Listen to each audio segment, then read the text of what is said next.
Hey guys, welcome to Massive Iron Live. Let me see if I can get this camera set up without it falling down. How you guys doing today? Happy Saturday. We're a little late starting on Saturday, so I'm going to ramble for a few minutes until I get some people on. Let me just fire this up on my desktop as well so I can monitor everything. How's everybody doing? If you are on, it'll take a while to get a notification from the lovely YouTube, but if you're on, let me know where you're from and what you're up to today. I am going to be doing some filming today for the documentary 96 Hours. We've been filming for quite a while. What's going on, Erath? We've been filming quite a while for that documentary, so we're going to be doing some work today. How's everybody doing today? Any lifting today? How's your week been going? There we go. I got it up here. I want you guys to post up any questions you have. Lifting, nutrition, off topic, doesn't really matter. Fire up the questions. I'll stay on as long as you guys want. I have 2 hours to kill, so I will stay here as long as needed. What's going on, South Africa? Brian the Funk just finished legs. Give me a shout out. Let me know where you guys are from. What's going on? Forced to confess from Phoenix. Got the beard going a little bit. Getting a little bit lazy this week. I'm working hard. What's going on? TN4NK. That's like tanked. All right, I got it. I'm old, but I'm figuring it out. What's going on, Massachusetts? Spain's in the house. Last live video, we had some trolling and some nonsense. So I want to keep a close eye on that. What's going on, Netherlands? What's going on? Paris, Texas. Pillars, custom knives, and outdoor. Did legs and shoulders ab break. And we got Thready Big Bird from Newfoundland. Later fan from London. How's it going, London? And let's see. Reloaded Pass got a question. How long do you think it would get to go from 225 to 315 bench naturally? That can be happening over the course of a year. It's not uncommon. It'd be pretty normal if you're eating right and training properly to see that occur over the course of a year. I got to probably a 315 bench over the course of 18 months. So not uncommon if you train hard and properly. And get my bench press book, my bench press course from superlivingtoday.com. Just a reminder, guys, if you need coaching, head over to Instagram at BenTheBarman. Send me a DM or send me an email, benthebarman@gmail.com. I'll be on for an hour, so post up your questions. All right, we're going to dive into stuff. What's going on, Brian from Delaware? Finland's in the house. Scoutin says, your thoughts on conjugate training without dynamic effort? Kind of a hard question to answer. Let's just look at speed training for a bit. It's something I've dabbled with. Something a lot of power lifters don't use. A lot of successful power lifters don't use. That is not a snipe or a critique of Westside. It just kind of shows that there are many ways up the mountain. I didn't particularly like dynamic effort. I've used it. I've actually trained with Donnie Thompson at his gym and used it. Didn't really like it. I think you can go a long way without dynamic effort, certainly, as the body of work in powerlifting shows. And if you find value in it and you like it, go for it. Conjugate method, that's, it really, your experience level. If you're an advanced lifter and you want to mess around with it, you find value in it, go right ahead.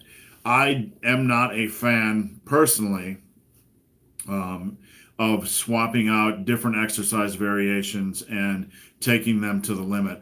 I like to have my body acclimated to a lift before I start to push that to the limit, or for a 3-rep max, 2-rep max, whatever the case is. All right, Kashiwi Daisaki. I probably mispronounced that. Hope your day is going well. Thank you. Have you ever dealt with training-induced insomnia to deal with overreaching? Do you recommend changing your programming or deloading more frequently? I've never dealt with prolonged insomnia. Occasionally, Hey, what's going on, Scott in Canada? I've occasionally dealt with, a case of insomnia, like a day, but if your training program is causing insomnia or lack of sleep, uh, you know, you might want to make some changes. You might want to look at your diet as well, because sometimes I find when I'm eating less, or I switch to eating less, or I'm not eating enough at night, or not eating enough fats at night, or whatever the case may be, dietary inconsistency can sometimes contribute to insomnia as well. I'm no expert at insomnia, but I'm speaking about, from personal opinion. But I would look at all the variables if you're not able to sleep, and see what you can maybe move around, maybe train earlier in the day, maybe pull back on the caffeine a little bit, maybe eat a little bit more heavier at night. Look at all the pieces of the puzzle and see if you can move any of those around to maybe get some better sleep. There's also some good sleep hygiene habits, like having the room dark, turning off your phone, not looking at the screen an hour before bedtime, etc. I'm not sure if that really helped much, but let's see. Oops. Sorry, I got my phone moving. There we go. Let's see if I can fix that again. Reloaded past 315 in bench in 18 months is amazing.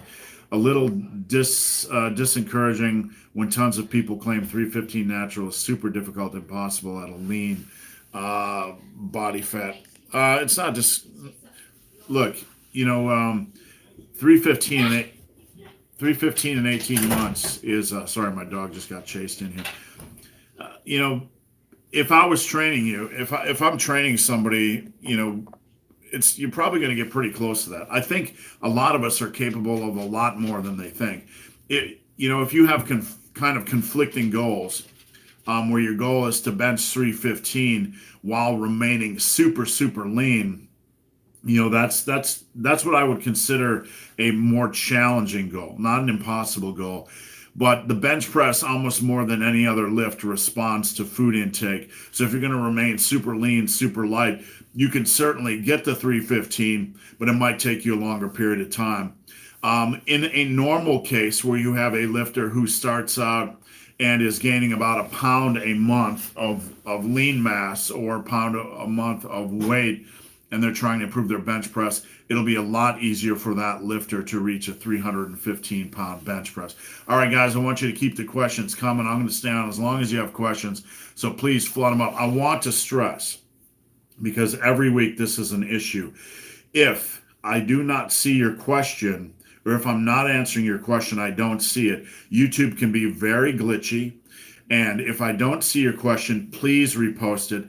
Don't spam it more than once, but let me know, hey, my question's not showing up. If I don't get your question, send it over to Instagram at Ben the Barman, at Ben the Barman. I answer every single question. All right, Symplectic X.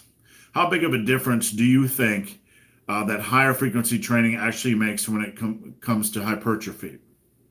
I made a video about this a while back. Um, the difference between hypertrophy when it comes to frequency training and when it comes to body part training is often overly exaggerated. It's exaggerated. It's made to seem like it's this wide gulf. Like you train on full body training, you're going to have this type of progress. You train on body part splits, it's going to be this type of progress. That's nonsense. That's not reality. That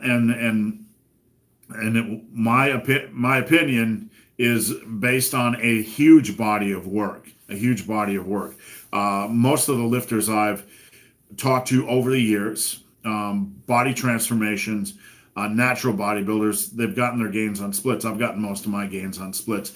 I have no horse in the race. Most of my clients are using an AB split of some form. So I kind of use middle of the road. But the reality is, and I've talked about this many times over the course of 4 or 5 years, and most of us are going to be lifting that long, it's not going to matter as long as you have all the basics in place and you're pushing forward on those basics. It's not going to matter in the long run. It's absolutely not. And anybody that tells you differently doesn't understand lifting, doesn't understand the mathematics of hypertrophy and the mathematics of natural potential. All right, hope that helps some. Kevin Andres. Hello, what is your biggest mentor? Who was your biggest mentor during your lifting career? Good question. The mentor I think that got me started was Dr. Michael Gilbertson. I went to New Mexico Tech, which is also called the New Mexico Institute of Mining and Technology. It's a science-based college that was focused on petroleum engineering, mining, and astrophysics. And I went to college to study astrophysics. Well, it was a small gym, and there was an English professor that always lifted. That was a bodybuilder, and he really helped me back then. He gave me a little bit of advice, kind of mentored me. He believed in me. He saw how hard I was training. He even took steps to allow me to teach kinesiology as a 19-year-old as a college course. So he really went out of his way he saw something in me, and he pushed me. And, it's odd that I hated English back then, but I ended up as an editor, and I love editing now. And it's funny that I'm in the industry and as an editor, well, former editor, now I'm self-employed. Let me go back to your other question. Guys, please be patient. I will get to every single question. I always do. Where can I learn to program my lifting? Kevin, the key thing that I would say as far as programming would be to study the masters, study the guys that are programming obsessed.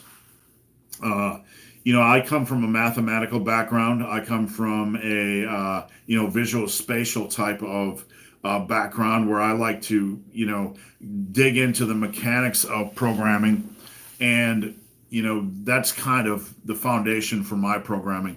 Looking at balance, looking at how things, looking at structure.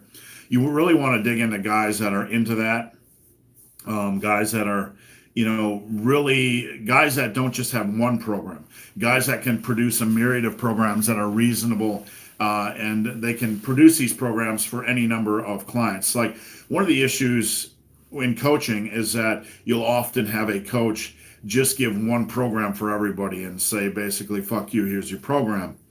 But a good coach has to deal with variables, injuries, and all these kind of pieces to the puzzle. And they have to structure a workout for the individual. And folks that are used to doing that, they're used to putting together new programs every single day. That's what I do every single day for my clients. So to learn programming, it's like anything else. Study the masters. Go back in time to the 50s and 60s and 70s and look at a website called Titan Slacks of Des Doban. Tons of programs on there, and you can just dissect them and look at a body of work and really learn a lot of things. All right, Santiago Carrera. I have elbow tendonitis, but I've been doing all the things you said, and it hasn't helped. Do I have it because I'm really getting strong? 16 years old. Look, do you have VersaGrips? If you have VersaGrips, that's step number one. And you're only 16. It's highly unusual to see someone develop elbow tendonitis at that age. I would see a doctor because there might be other factors in play. If you're using VersaGrips, if you're not overworking your biceps and triceps, I would definitely see a doctor. Paul DeVito, greetings from Vancouver, Canada. How's it going, Paul? Pillars, custom knives, and outdoor. Let's see, where'd we go? I lost it. Fixing shooting hips on deadlift. I have this problem even when the weight isn't heavy. You mean your hips shooting up before you pull? I'm assuming that's what you mean. The first thing you want to do is make sure, I was just looking at a client's video today, and his back was almost parallel to the ground. So what you want to do is analyze the side view of your deadlift and make sure you're getting seated a little bit more leverage friendly.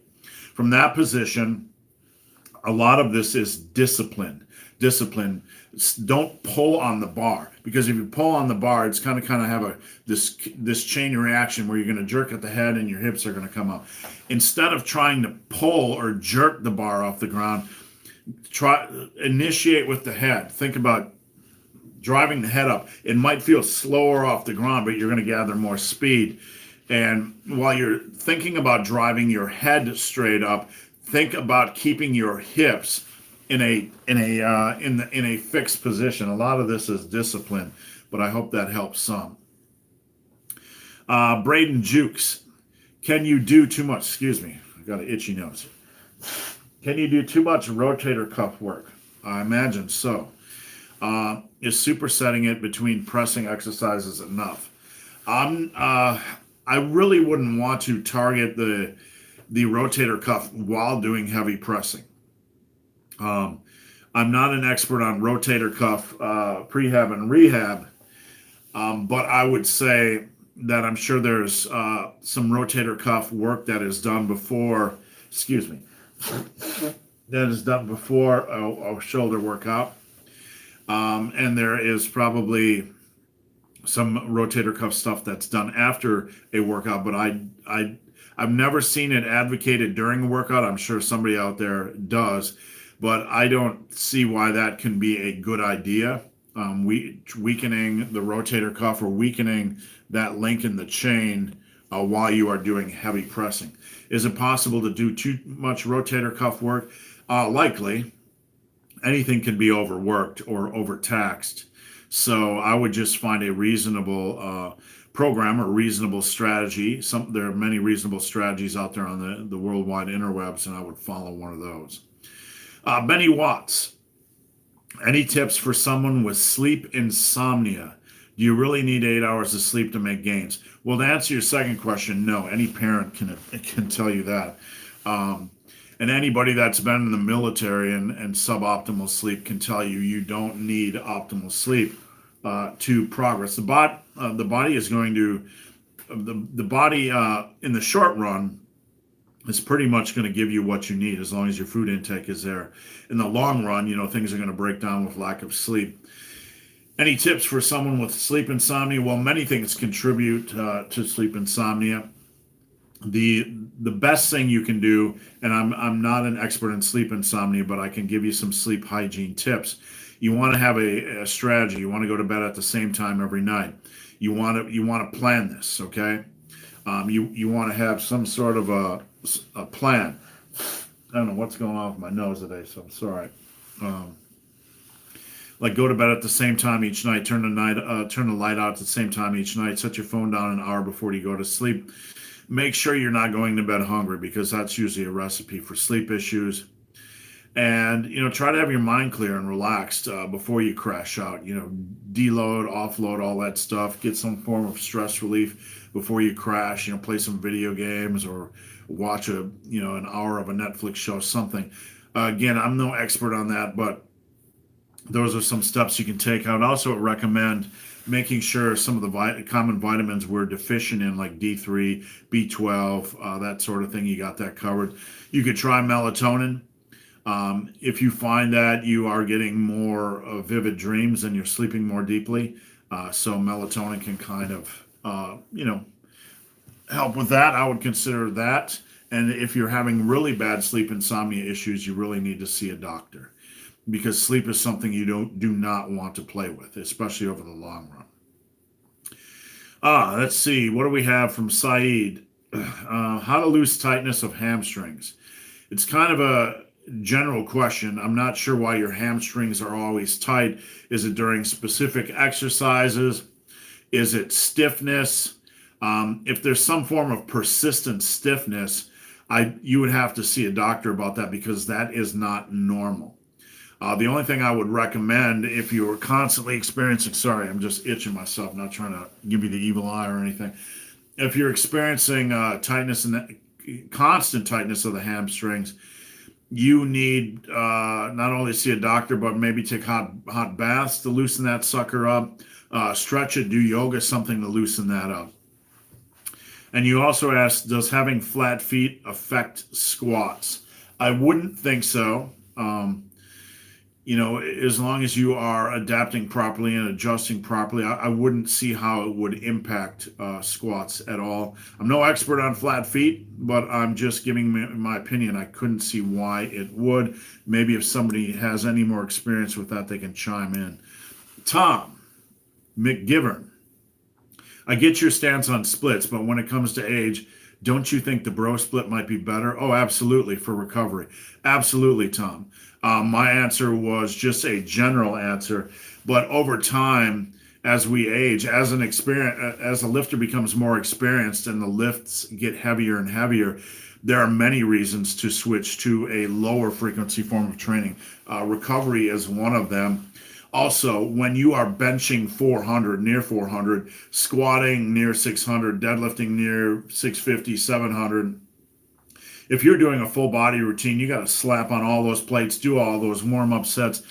It can really be time consuming and a pain in the ass and physically taxing. So there are certainly many reasons. And my previous answer was not a answer for all cases or conditions. It was just general advice for the average lifter. Peter, what's going on, Peter? Days when weights I normally manage only possible with low reps. Should I lift less weight? No, never drop the weight. I'm not an advocate on dropping the weight when you have a bad day. Don't do it. Bad days happen. Don't ever take steps back on weight. I do not like that. I do not like that approach at all. And anytime my clients tell me I went to the gym, I was feeling tired, so I used lighter weight. No. How you feel is a lie. You got to continue to fight. You have to continue to fight reasonably so you don't beat your body up. Before I go any further, guys, I'm going to stay on as long as you guys have time. Please check out my website, superlivingtoday.com. I have courses, I have programs, services, form assessments. If you want to be a client of mine, hit me up on Instagram at Ben the Barman or email me benthebarman@gmail.com. I'm here to help. Check out all my books, and I'm working on a huge monster book as we speak. All right, Wade. Let's see. Thoughts on the recommendations for eating 1 to 1.5 grams of protein per pound of body weight. There's many different recommendations out there. There's 1 to 1.5 pounds per protein, I believe, for lean body mass. Then there's per body weight. And you said while cutting and lifting. Here's the thing. I do not like those things because look, there are too many variables in the diet to advocate a generic per pound of body weight. And I will tell you, as someone that coaches many people and has coached many people, metabolisms vary greatly. I have male clients that struggle to lose weight on 1,800 calories. I have male clients, younger clients, that eat close to 4,000 calories and struggle to gain weight. So there's more factors in protein intake than just some generic numbers. We have to look at metabolism. We have to consider balance, micronutrient balance. If somebody requires 4,000 calories a day, and I have a client by the name of Dave who eats about 4,000 calories a day and doesn't gain a lot of weight. Dave could eat more protein because he would have to eat just an incredibly large amount of just carbs and fats, and sometimes it makes sense to eat more protein. From a muscle building standpoint, what I generally advocate as a baseline for men is trying to hit 150 grams a day. Now, somebody can come along and say this case and that case and this case and that case, and I get it. There are many different cases, but if you're interested in building muscle, as a baseline, 150 grams of protein a day should be a goal for each and every lifter. If you're a guy like me that has spent 35 years lifting, it's probably a good idea to bring that up a little bit, 160, 170, 180. But at the end of the day, as long as you're at least 150 grams of protein and you're training properly, you're going to pack on all the muscle mass you need. These advocations of like 1.5 grams of protein per pound of body weight, if you are a 300-pound man, that would be 450 grams of protein. I do not like things based on body weight. I like to set a baseline based on what the average male or female needs, And then if you're looking at somebody's metabolism, you're looking at somebody who might be a little bit more carb sensitive. We might have to make adjustments from there. So I hope that helped some. You also did how to get it all in while staying in a deficit. 150 grams of protein really isn't too much. If you're struggling to get to that, you might want to take a whey shake or 2 per day to get it up 50 grams. That's a very low calorie way of doing that. Sebastian Roux is pull-ups, bench, rows. I know where this is going. Overhead press and squat, 3 sets of 6 to 10 each 3 times per week, enough volume for someone who has not reached the 140. So you're doing pull-ups, you're doing bench, you're doing rows, you're doing overhead press, and you're doing squats. 3 sets, 3 times per week. Well, I'm not a big fan of overworking movement patterns, especially as you're getting stronger. If you take that program and run that for a year, you're probably going to, and you're progressing properly. It's not a well-rounded program. There's some gaps you need to fill in. For example, many squatters, because of their body types and strengths and weaknesses, need more quad work. Okay. Your bench, your rows and your pull-ups are okay. I like exercise variety. What I would suggest doing is don't just do the same row each workout. Maybe do a barbell row and then maybe do a dumbbell row, or maybe do a barbell row, a dumbbell row, a seated cable row. Work some variety and get some arm work in there as well. There is value in arm work. Is it enough volume? Well, it's a good structure. And if you use that structure and get a lot stronger than you are now, it will help you build muscle. It will certainly help you build strength. But if you have the capacity to build a more well-rounded program, I would add in a little bit more exercise variation, and I would flesh it out just a little bit. Forced to confess, thoughts on eccentrics over 100%. And doing slow eccentrics. There's something like that can be good. You're talking about loading up the bar over your 1 rep max and doing a slow eccentric. Something like that can be good for waking up the central nervous system prior to a 1 rep max attempt. But the time under tension you're getting from this is very minimal. I mean, what you're looking at, eccentrics are a huge part of the muscle building process, right? But it's not something you chase. It's something that naturally occurs over the course of using a reasonable program and remaining in control of the weight. So, excuse me, I don't really advocate loading up the weight and doing eccentrics. You would have to do a lot of eccentrics for there to be a time under tension value in that. If you want to work on overload, I would get like a bench press slingshot, or you can do reverse band work or whatever. That would be a better use of your time. You would be overloading, working the central nervous system, working the tendons and ligaments and all that kind of good stuff. But not a big fan of loading up heavy weight and doing slow eccentrics. Not a fan of that at all. I don't think that's the best way to accomplish what you're trying to accomplish. Somebody's going to disagree with me, and that's okay. But I'm sure there's a million ways to do it. That's simply my opinion. Daniel, how are you, Daniel? Do you recommend grabbing the bar deep in the palm, right in the thumb webbing, or move more with the fingers at the edge of the hand? I'm not sure if you're talking about a specific lift. I generally just put it right about here. Naturally in that there's a space right below the knuckles. That's usually where I grab it. So I don't honestly think about it too much. I just kind of always have positioned the bar right in that area. So I hope that helps some. Kevin, I can deadlift 150 kilos without any pain in my lower back, but when I do warm-up sets for it, my lower back hurts. Any advice?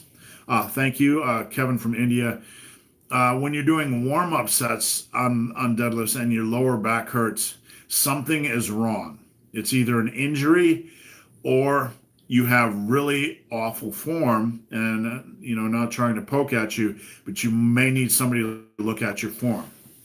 Over time, what can happen is if our form is not mediocre, or if our form is mediocre, not optimal, and we are doing deadlifts, we can pick up injuries or minor injuries. So the pain, if it's a sharp pain, you need to get to the doctor. If it's just a general ache or pain, and nothing serious, you definitely need somebody to look at your deadlift form that understands the deadlift. All right, let me get some coffee and keep the questions coming, guys. I'll stay on as long as you guys post your questions up. The black burr. So if you're starting to muscle build for the first time, will you see results in around 3 months? Absolutely. The first 12 months of your training, if you do it properly, have the potential for the most amount of muscle mass. There's some indication that you can gain as much as 16 pounds during your first year. It's more normal for men to gain 10 to maybe 12 pounds of muscle mass the first year in a perfect world if they're doing things correctly. So let's assume you're going to gain 12 or 10 pounds of mass this year. That's 2.5 to 3 pounds of muscle in 3 months. You will notice that. I have clients that notice that. I have several clients that started with me, and in 2 to 3 months, we've looked at their before and after pictures, and you can see a difference. Is it a massive difference? No, but you can definitely see the back are bigger, the arms are bigger, etc. What I advocate is getting a tape measure and taping your arms flexed at the widest spot and your legs flexed at the widest spot. Tape that every month and watch for trends. Let's see. Buffalo Sabskis. No alcohol before bed. I don't know. I find alcohol helps me sleep. So, I think a lot of people find that alcohol helps them sleep. I'm not an advocate of drinking during the week. Personally, I think one of the best ways to maintain weight is to be a monk during the week, have a very tight eating and, lifting schedule on the weekend, maybe letting loose a little bit, having some alcohol, having some funner foods, some balance in life. But generally, if you're drinking during the week every single night, you might want to shut that stuff down because that's not the best of habits. Nathan Holquist.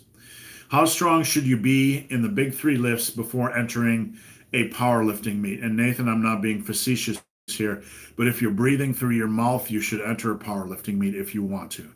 One thing you'll find out with a powerlifting meet is that a powerlifting meet is a life-changing experience. 95% of people, probably higher, that enter a powerlifting meet absolutely love it and they want to do it again. And it's a very encouraging environment, and it's not about strength. You're not going in there to set world records. You're not going in there to beat other lifters. Powerlifting is about challenging yourself, seeing what you can do on the platform. At the highest level, yes, it's about setting records. But for most of us, if you are interested in a powerlifting meet, the best advice I can give you is look for one 6 to 8 months from now, sign up, get committed, and just go have fun and enjoy it. Let's see, Necropop Digital. Got to watch out for the blue light output from PC monitors and phones. They can adversely affect sleep. Yep, there's some articles I edited over at tigerfitness.com when I was the editorial director over there about blue light. So you can search blue light on the internet for anybody who wants more information about what Necro reference. Syed, how can I grow calves? Doing some exercises but hardly seeing any difference. Just a reminder to you guys, if you go over to the main page of my Massive Iron channel, there's a search.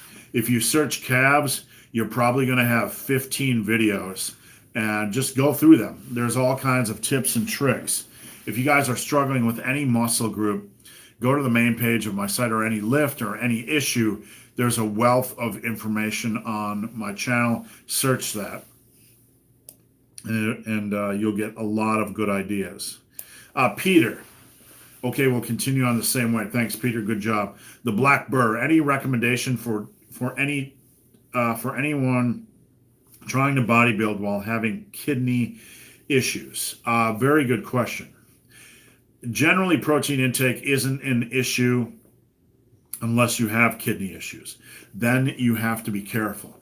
My only advice is to talk to your doctor and ask your doctor what is a reasonable approach for protein intake with my kidney condition. Knowing what your doctor advocates, the only thing you can do at that point is work with what you have.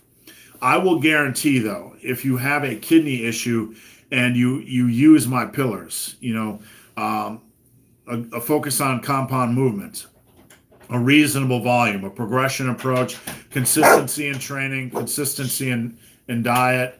Sorry, I'm trying to figure out what's going on here. I'm being disrupted in my video by my wife, who's being very rude at the moment. If you are doing those things and you're getting a lot stronger than you are now over the course of the next 2 years, you're going to be able to build muscle even if you can't intake what we consider to be an optimal amount of protein. Sorry for that. I was trying to figure out what in the world was going on when my wife came in my office. So let's see. Syed, would you recommend doing cardio when bulking for hard gainers? I recommend everybody do cardio. Everybody should do some form of cardio, some exercise each week that gets their heart rate up. Absolutely. If you're doing 20 minutes of cardio 3 times a week, whether it's hiking, running on a treadmill, whatever it happens to be, hit cardio, just eat a little bit more. When I was in college, I came in, I don't know, 155, 156 pounds, somewhere in that range. There was no OCD Bible of bodybuilding. What I would do is I would go lift and then I would play basketball for a couple hours after I was done nearly every single day. And I still packed on a ton of muscle mass because I was eating properly. The body will adapt. So the only thing that's going to really hinder you in building muscle is not training hard enough. Not training hard enough. If you train hard enough and you're getting enough food, you'll be absolutely fine. All right, guys, keep the questions coming. I will stay on past an hour. I will do every single question. So just keep them coming. Let's see. Mantis. It's better to run programs for a year or a couple. It's better to run program for a year or cycle couple like training blocks, powerlifting style, and bodybuilding. You can run a program as long as you want. There's no urgent need to change programs. You might get sick of the same program, but basically, if you look at a group of programs, they're basically the same lifts, right? They're basically going to end up being about the same volume. They're basically going to end up, they're just slight variations of each other. So the idea that you have to cycle or change programs is very misguided. It's not, there's no better. Better is getting a lot stronger than you are now. Better is a foundational principles that I just recommended. With regards to powerlifting's a sport with a unique focus, and there's an off season where you're doing more volume training, work capacity, and then you have a peaking. So there is a peaking protocol in powerlifting or in strength training when you're trying to test your 1 rep max strength. Then there's a reason to cycle, but that's very goal specific.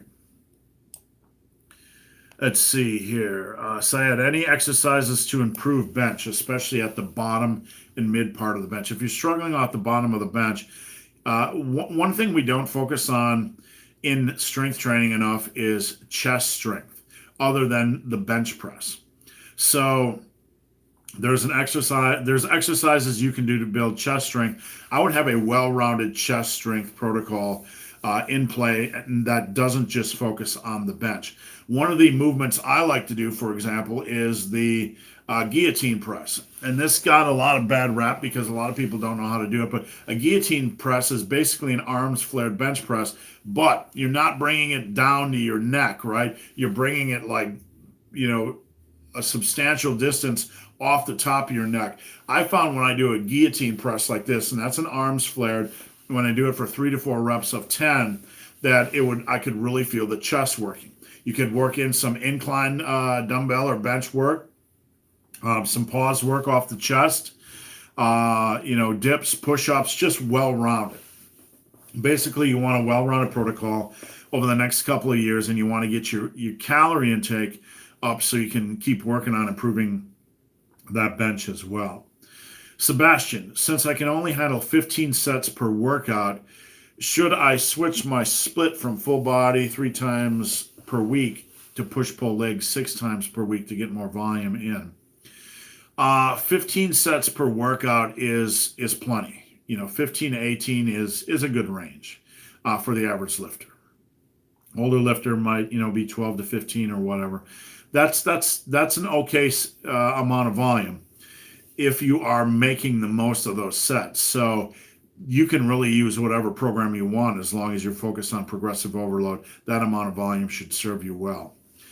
Zombie Man, I'm 50 years old, just starting lifting. Best advice you have to give me? Number one, learn everything you can on form, especially if you are going to use compound movements. Second thing, don't do one of these programs that's only compound movements, these minimal type of programs. Don't do that. Third, get in a amount of compound volume. Get in and get your compound movements in. And then don't be afraid to jump over to machines and isolation exercises because you don't want to overwork the body at that age with just compounds. So it's beneficial to get in compound movements, maybe do them for reps, work on form. Be very, very patient. Be very patient. You want to work on strength, but you want to work on strength at a reasonable rate and not do anything radical or aggressive. You want to just do a reasonable program, let the strength come to you, get your diet in check. Don't overconsume, don't do aggressive bulks. Depending on your weight, if you're at a reasonable weight, you could gain about a pound a month. If you're overweight or near obese or morbidly obese, get the weight down. Get the weight down because it is something you need to get down for general health. There's a lot more I could talk about that, Zombie Man, but I hope that helps some. Dave, just wanted to say thanks for all you do. Thank you, Dave. I appreciate your support. Wish I had some extra funds for the run for Aiden. I appreciate that. And don't worry about it. Anybody that doesn't know, I've been running for Aiden, a paralyzed boy, for the last 306 days, I believe.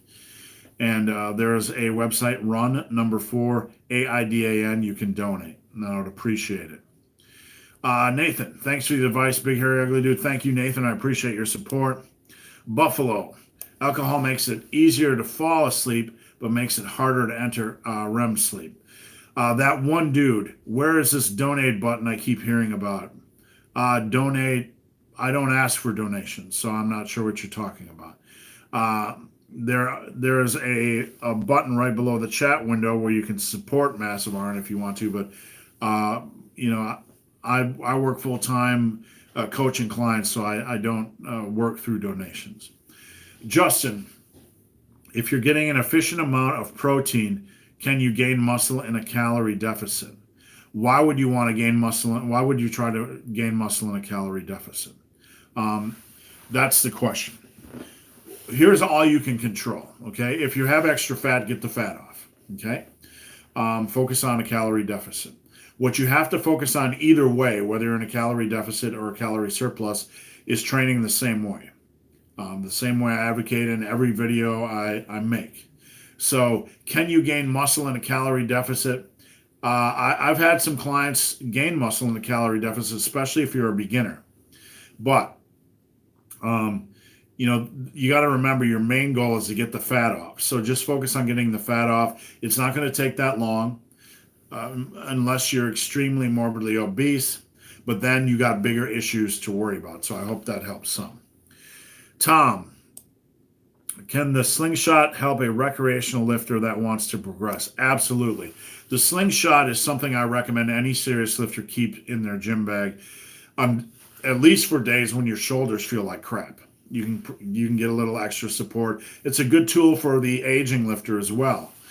If you are wanting to progress, there's some value in doing slingshot work just from pure overload. Many ways to slice it and dice it. You can rely on the slingshot. You can alternate slingshot work and regular work, but there's definitely value in considering the slingshot. Let's see.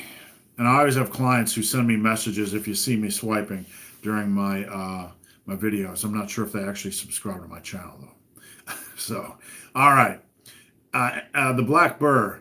Any opinions on TRT and HGH? This isn't a drug channel, man. I mean, the only opinion I have on TRT is if you have low testosterone, go see your doctor because it can make you feel like crap.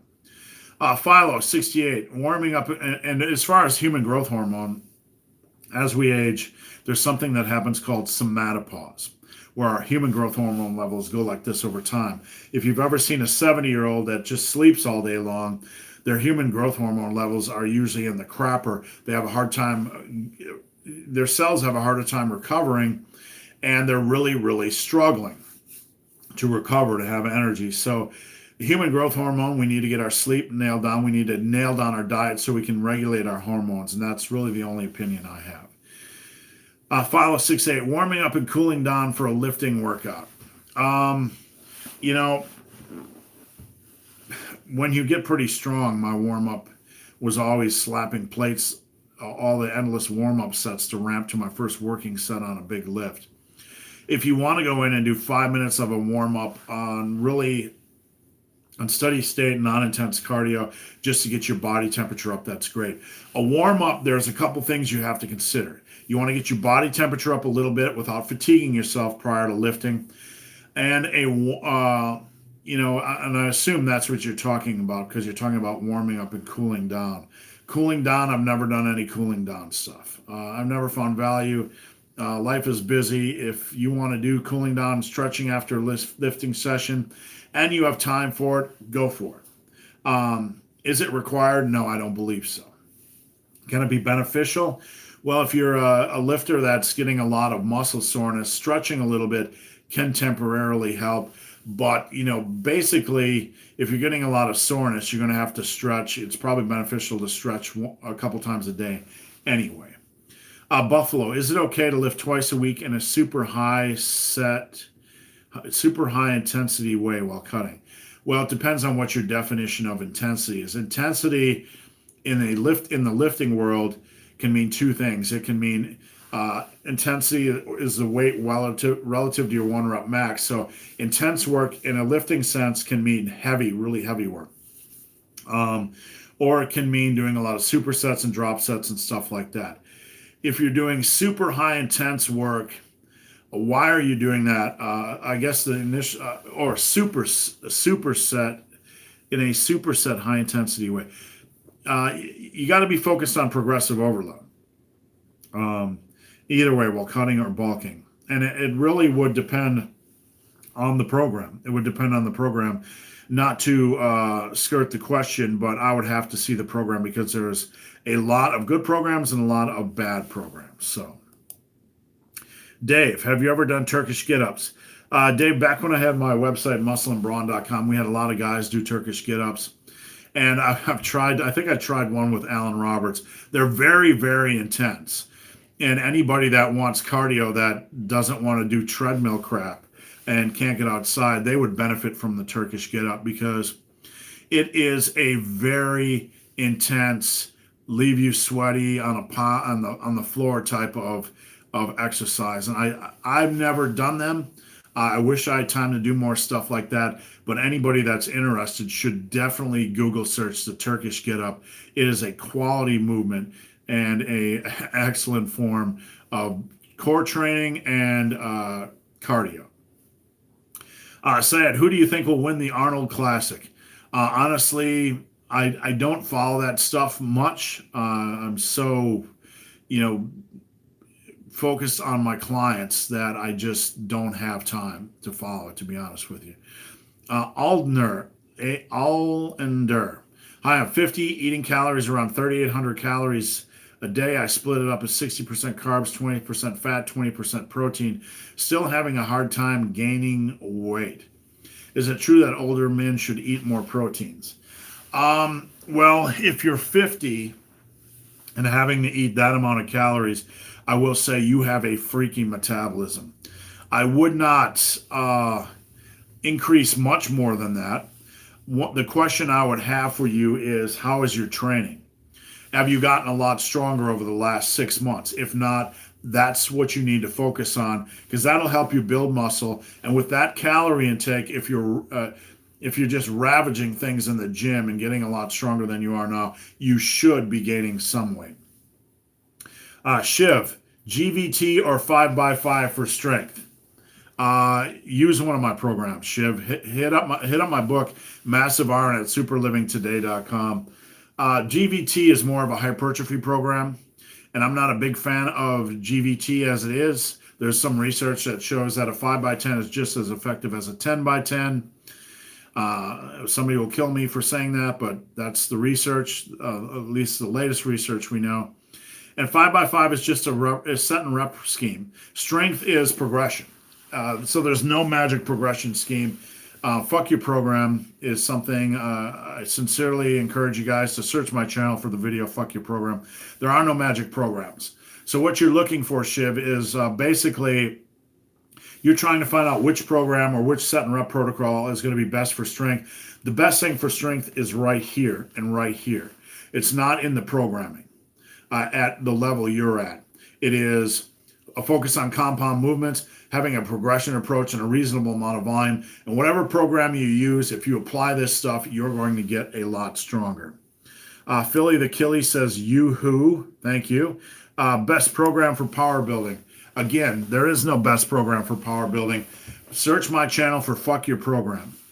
Toolboy 1212P. It taught me to keep my elbows. I'm not sure. I'm assuming you mean the slingshot. Yes, it's good for that. Naveed. Is it true that starting strength was the first scientific literature made for barbell training? No. We've been researching barbell training forever. Was there any correct scientific way to do the major lifts? Scientific way? There's, if you consider if you believe there's only one way to squat and that this is scientific, no, that's not scientific. It's pseudoscience. So that's all I'll say. Any experienced coach, powerlifting coach, knows there's not one way to squat. That's pseudoscience. That's one man saying there's only one way to squat based on his interpretation of science.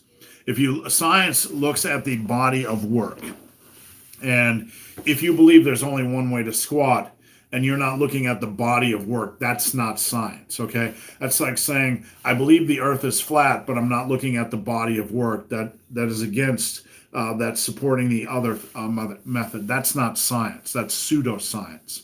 And somebody's going to hate me over that, but there's not one way to squat, and I'll just leave it at that. And if somebody believes scientifically there's one way to squat for everybody, they are incorrect. Syed, is there a way of telling the difference between natural and unnatural bodybuilder? Yes, there are ways to tell. This channel is about building muscle and building strength. It's a power building channel. I don't get into who's natural and who's not natural.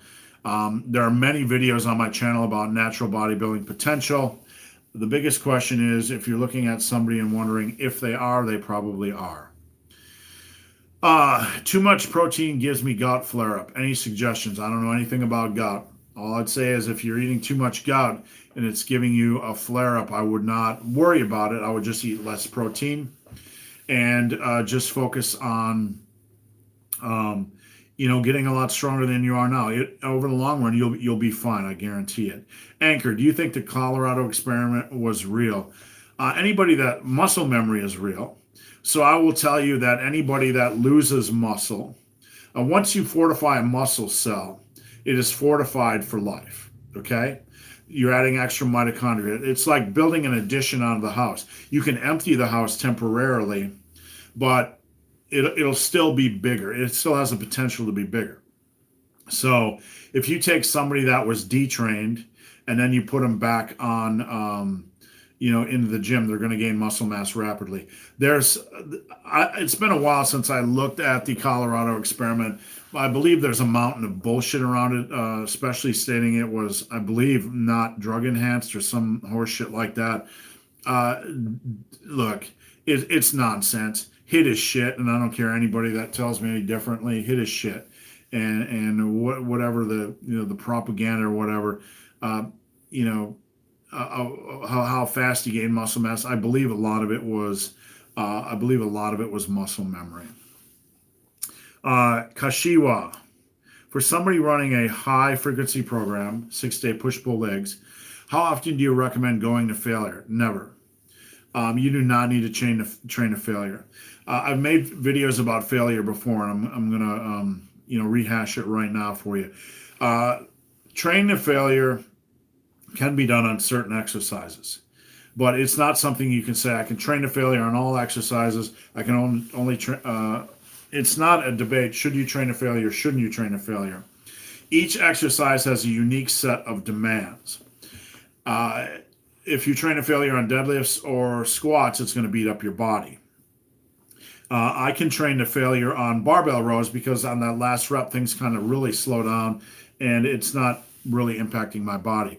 With that said, there's no reason to train to failure. It provides no added benefit. The only thing it does is increase the risk or likelihood of injury. Your form's breaking down while pushing a lot of weight, and your muscles are at the most fatigued they're going to be during that set. So there's no value in training to failure. Let's see, REIEL. How do you advance going from AM quality rep to auto-regulated progression? As many quality reps as possible. That is auto-regulated progression. As many quality reps as possible. By doing that, your progression is auto-regulated. If you go into the gym and do 225 by 7 on as many quality reps as possible, then the next week you go into the gym and you do as many quality reps as possible and you get 8. That is auto-regulated progression. You're not forcing a progression scheme. You're letting the reps come to you, and that is auto-regulated. Irvina, any recommendations for when you are stuck at a weight and why? Is it food or do I have to vary the weight load? Are you talking about a plateau in a lift, I assume? If you're plateauing at a lift, I've made videos on plateaus before, so search the channel for that for further advice. But if you haven't progressed in many months, then something's going on that's probably program related, that's up here related, or diet related, because plateaus are not normal. So the first thing you probably want to do is look at food, and the second thing you probably want to do is look in the mirror and ask yourself, are you really giving it everything? Sebastian, do deadlifts work quads? Deadlifts pretty much work every muscle in the body, but I do not like to break down compound movements into body part boxes. Deadlifts, do they count as quad volume? If you're trying to build big quads, I would not worry. I would not consider the deadlift a primary quad building exercise. So I would not. So I would have squats. I would have things like leg presses, hack squats, that sort of thing. But as a primary, no, I would not consider it a primary quad builder. I would not. If you're looking at overall volume, that's taxing the quads. Yes, it does tax the quads, but no, it's not an exercise I would consider that's a primary quad builder compared to all the other good exercises out there. So I hope that helps some. That one dude. Should sumo deadlifters compete in the same meets with traditional deadlifters? Yes, because everybody's squat stance is different. Everybody's deadlift stance is different. Okay. That's not an advantage or a disadvantage. I have outlifted as a conventional deadlifter in the meets I was at, and I'm just talking about the meets I was at. Certainly, there are tons of meets where sumo deadlifters are outlifting conventional deadlifters, But at all the meets I've ever coached at all the meets I've ever competed in, I outpulled every sumo deadlifter. So, um, you know, the question, should sumo deadlifters compete in the same meet with traditional deadlifters? Absolutely yes. There's many ways to squat, many ways, a couple ways to deadlift. So it all comes down to mastering and moving weight according to your leverages and whatnot. If you're a conventional deadlifter and you're built for conventional, you should be ripping the crap out of that weight and maximizing it. If not, maybe you need to use sumo. Yanni, so I need to keep my meals in my backpack at work all the time. Okay. Not sure if that was a question, so maybe you can just follow up on that. The black burr, so you can bend your knees when squatting. I'm not really sure what you're asking. Maybe it could be a little bit more specific. Naveed, who in your opinion has the greatest natural body of all time based on every property of muscle, belly size, symmetry, proportion? A very good question. A very good question. And I've seen a lot of natural bodybuilders, in my day and age, and it would be a good debate topic. Um, you know, I really have no opinion. There's so many good folks out there. Steve Reeves is obviously at the top of the list. I've seen some guys at the peak of their natural career, like Sean Clarita, the giant killer, that just look absolutely phenomenal. I've seen some guys in the gym that just absolutely look phenomenal. Even though there are some drug using guys, like Frank Zane. Frank Zane was pretty close to natural and just had it nailed. So Frank Zane, even though he wasn't natural, he was only slightly enhanced. So he's pretty close. Erath, is your stance wide when you do quarter squats? I don't, if you're going to do quarter squats, I'm not involved in the quarter squat or half squat world. I don't believe in them.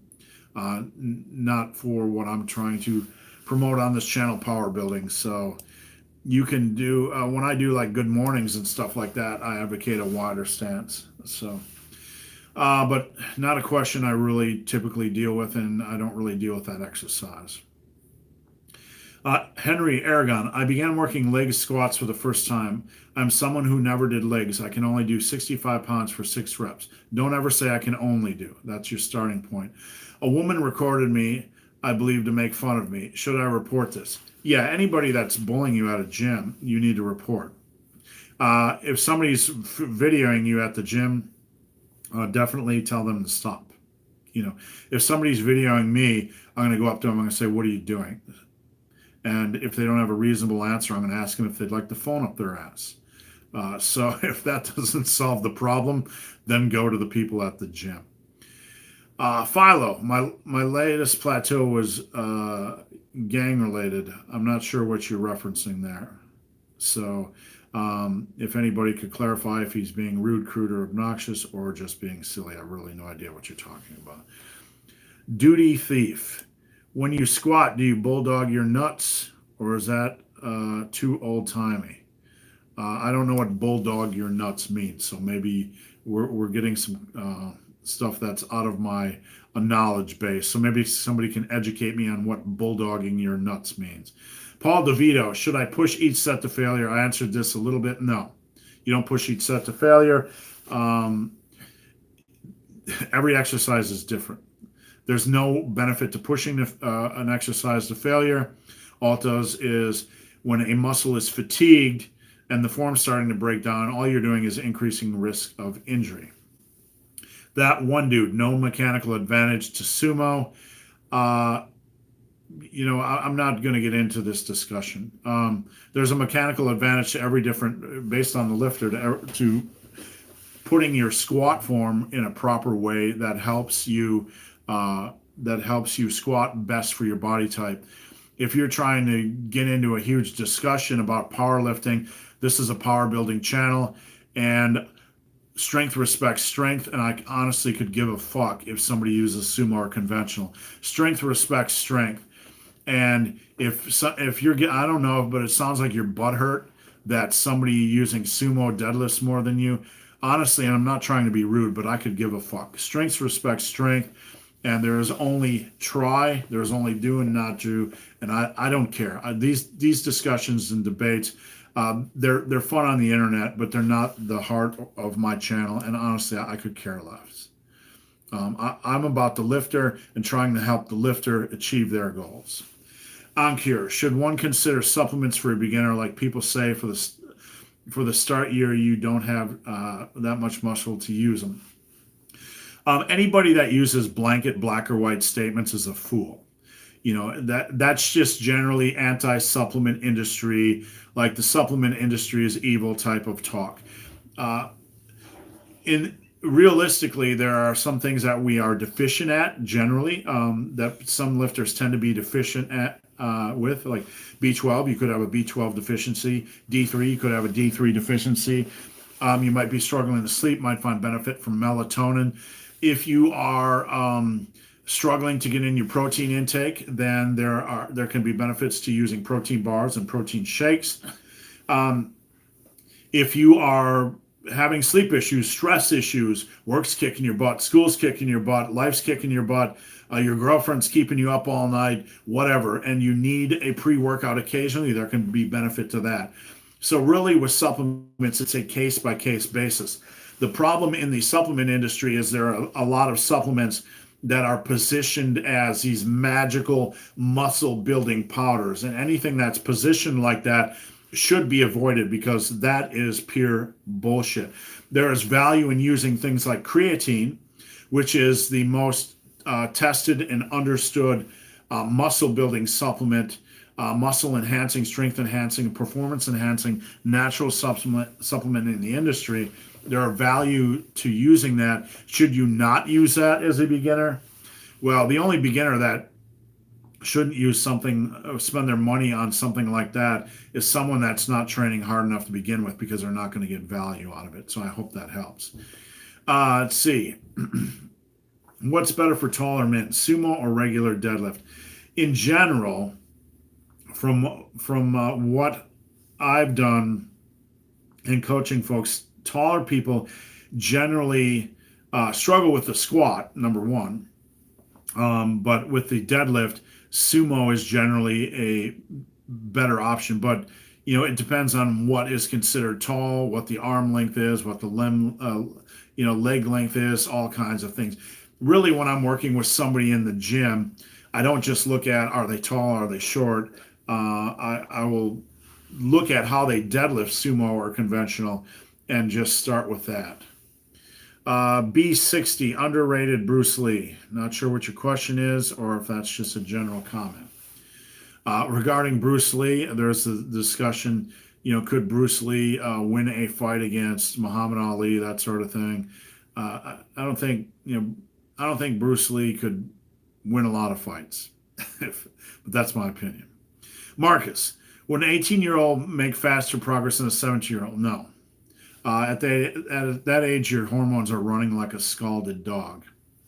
Anybody in their teens and early 20s has a really good hormonal advantage. As long as you're training properly, you're going to make about the same amount of progress. The Blackbird, when you said there is no one way to squat, I was asking, can you bend your knees? I think you're referencing knee break.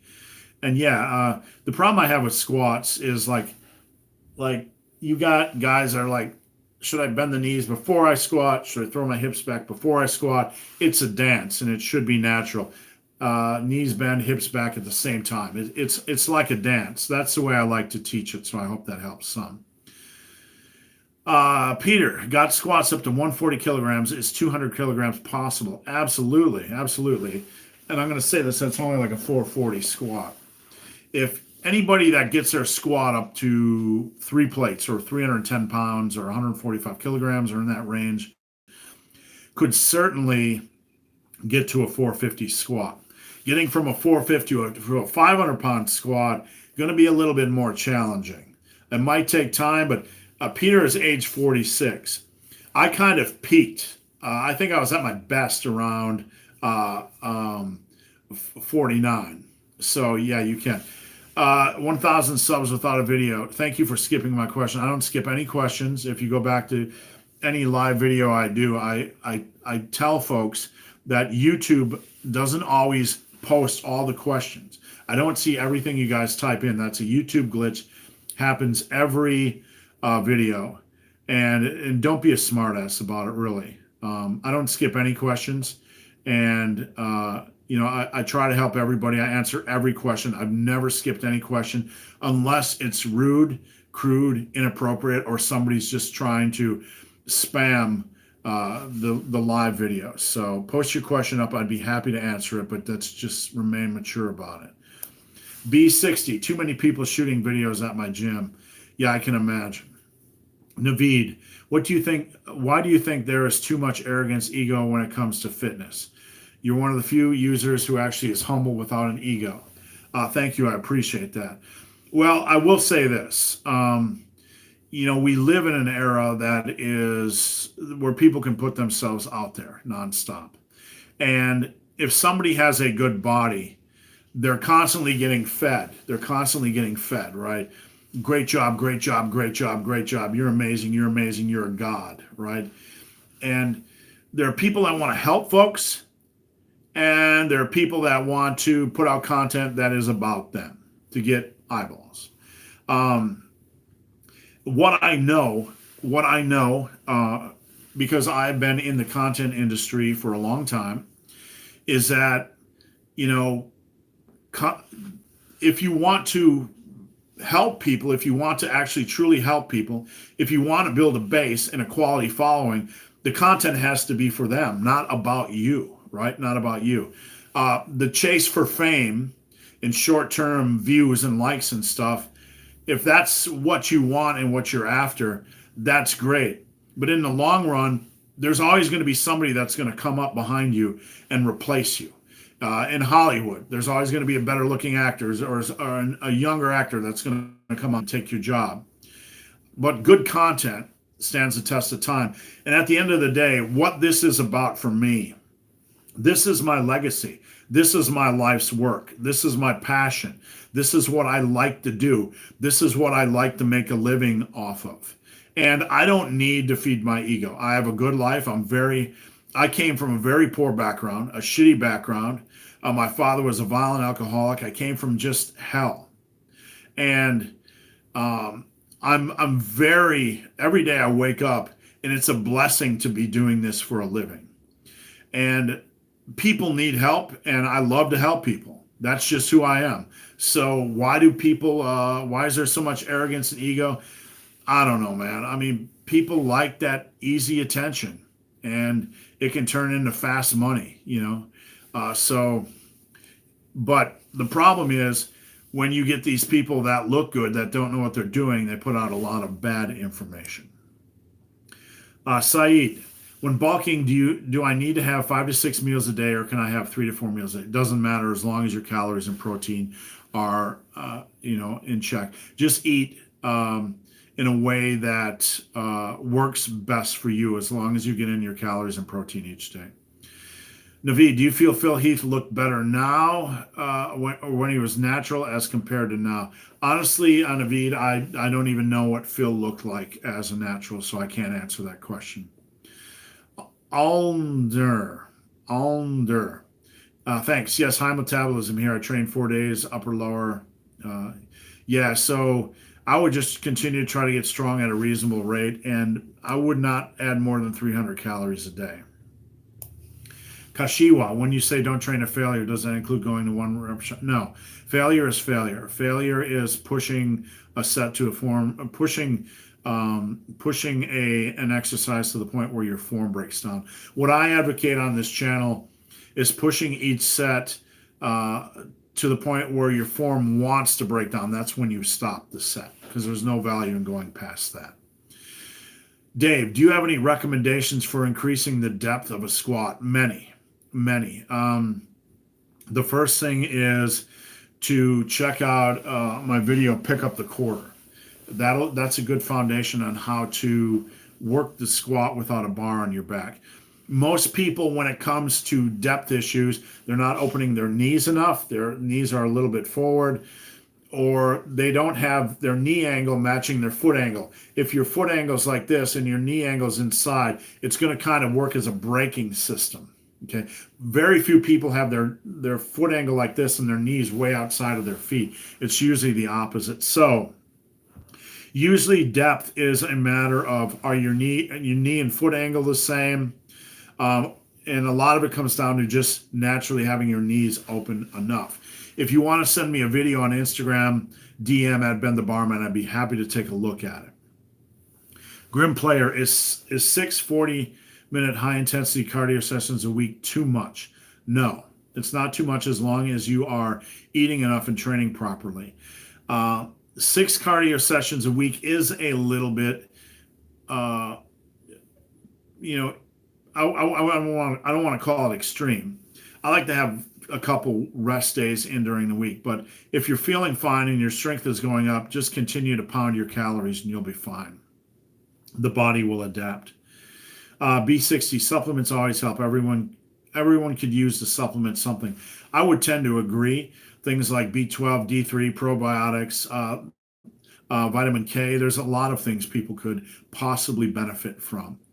In this day and age with food abuse and stress and lack of sleep, we could probably benefit. Shiv, what are your thoughts on West Side Conjugate type of training? My main thought is most of us don't even have to consider using it because we're not advanced lifters. It's a system that is beneficial for late intermediates to advanced. Is it any better than any other powerlifting system? Well, you had some of the best lifters in the world training at West Side, and it certainly worked for them. But for my base, the 99% of us, it's not something we ever need to consider. Madevilles, sorry, I'm not sure where. Let's see, we got a spammer. We'll just get rid of that guy. Do you agree with dropping overhead presses and direct front delt work and instead focusing on lateral and rear ladders for bigger shoulders? No, I don't. I don't agree with dropping overhead presses at all. I'm a big advocate of doing 2 different overhead press variations per week. Please tell me something about knee wraps are really bad for knees. No, knee wraps are not really bad for the knees. At some point, they can provide support. The problem you get into with knee wraps is if you remove them from the equation, you can't go back to the same heavy weight. If you take off knee wraps, you have to drop the weight a little bit and work back up on your lifts without the knee wraps. That's when it gets dangerous. If you remove knee wraps and try to use the same weight, that's when you can get into danger. Wood says, not supposed to answer. Usually you pay for this information. Pathivara Mata, Athlean X or gravity transformation? I don't know what a gravity transformation is, so I'm sorry. Woodulus, one of my insiders, and you guys can click the join button, get insider content. I try to put that out every single day or most days. Can any of you guys see my question? I could not see your question before this. This is the first post I've seen from you. So I got some more questions to go. Please post your question up. The Black Burr. Why did you leave Tiger Fitness? I left Tiger Fitness because I started doing coaching, and there's such a high demand for the coaching that I'm doing it full time and living the dream and absolutely loving coaching people for a living full time. Pathavara. Which of these are beneficial for us? Athlean X or gravity transformation? Dude, you're on my channel. I want you to use my methods. That's the most beneficial. I respect Athlean X. Watch a lot of his videos and learn a lot of stuff. But this is my channel, and I recommend most beneficial for you is the big, hairy, ugly dude. So head over to superlivingtoday.com, buy all my books, buy all my t-shirts. You can watch all my content for free. I believe I'm the most beneficial for you. All right, that one dude, Calgary Barbell, does Form Check Friday where he goes over viewers' forms. Would you consider doing something similar on YouTube? Absolutely, absolutely. I'd consider doing that but I wouldn't do it every single Friday. But it's a good idea, and it'd definitely be something I would consider. Let's see, B60. Athlete X is amazing. Yeah, and I don't know who Gravity Transformation is, so I can't really comment on that channel. Hey, Paul. Paul is a Massive Iron Insider. That's what that big red M goes. Hit the join button. It's only $1.99 a month. Any opinions on creatine HCl?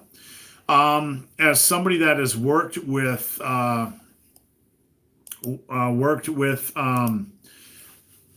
you know, in the fitness industry for 12 years as an editor, I've seen so many creatine articles and research on creatine.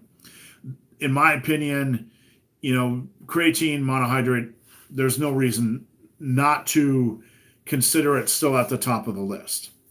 There's been a lot of different forms of creatine, and I don't believe they're any better than creatine monohydrate. HCl, I'm trying to recall HCl because it's been at least years before I've looked at the research on HCl. So I would have to double check. So, but I would head over to tigerfitness.com or muscleandstrength.com and check out one of the guides I've edited on creatine variations. Like, just check out Creatine Guide, Muscle and Strength, Tiger Fitness, and you'll get some really good information. It's probably more expensive than creatine monohydrate because a lot of these alternatives are. So, Shiv, linear, DUP, or concurrent? How about auto-regulated? That's the method I think that is best for 99% of my base. Naveed, who do you think is the most amazing fitness professional in terms of overcoming a history of challenges, and why? That's a good question. I guess it depends on what the history of challenges are. Somebody that's lost a lot of weight, done a body transformation. There are a lot of amazing people that I know, and I've followed that have made dramatic body transformations. People that have lost weight and run ultra marathons. People that have lost weight and gone into bodybuilding. I don't know that there's a most amazing fitness professional. So I'd like to hear what you guys think, so you guys could drop a comment. Let's see. X Lucky Man. I have a burning question, but it doesn't seem like you can answer my questions. We'll wait till I can see this, but maybe you can post it up now because YouTube is a funny one. Pathavara. I'm from Nepal and I will try your channel. Can I buy your stuff from my country? Well, just know, Pathavara, you don't have to buy anything because this whole channel is just a wealth of information. But if you go to my website, superlivingtoday.com, my books are ebooks, and there's a book called Massive Iron that can get you started on the right course. That one dude, if I sign up for your private forum, can I send you a few videos for form check? The private forum, and anybody that's interested, you can buy that over at my website, superlivingtoday.com. It's a one-time fee. But there is a section, Ask Steve Shaw. You can post up a video. In that section, I will give you some general form advice, like I do anybody that messages me for a full form assessment. That's a complete service, and that's where I'll comb through everything. But general stuff, absolutely. Ankir, why do you call yourself the big, hairy, ugly dude? It's just kind of something that has developed over the years. People have started calling me that. I started calling me that. I really can't remember, to be honest with you. How much time would it take to grow biceps from 14 inches to 16 inches? Probably a year to a year and a half, depending on how intense you're training. Got it. Dave says, got to go. Thank you for your support, Dave. That is the last question in the queue, so I am jumping off. I appreciate your guys' support. Just a reminder, if you want coaching, head over to Instagram, message me at Ben the Barman, or email me at benthebarman@gmail.com. Head over to my website, superlivingtoday.com, if you need exercise form assessment, diet assessment, workout assessment, or you want to buy my books. All right, thanks guys for watching, and have a great day.